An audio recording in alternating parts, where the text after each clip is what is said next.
This is Storm Chaser Aaron J. Jack, and I am currently here in Lead, South Dakota, in the Black Hills. We're currently under a winter storm warning here, and down towards Deadwood, where I've been at as well, from taking video there in Deadwood, where there's also lots of snow piling up there. Probably a foot of snow already that's piled up here. We could get upwards of 18 inches, maybe even more snow here in the northern Black Hills. And then there are blizzard warnings as you go to the north towards Interstate 90. But Interstate 90 right now is closed. There's no travel. They've got the road blocked off. Actually, the ramps, they're using piles of snow to block off access to the ramps right now. But that Interstate 90 travel is shut down right now, and it isn't safe to travel right now. I did see one accident on the route towards Sturgis from Deadwood, and that is closed off because of that accident.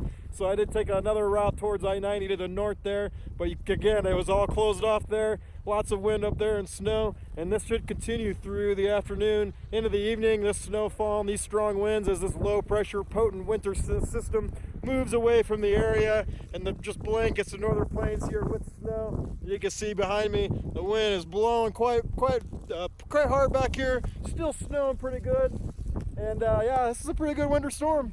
Chasing for my radar, this is Storm Chaser Aaron J. Jack.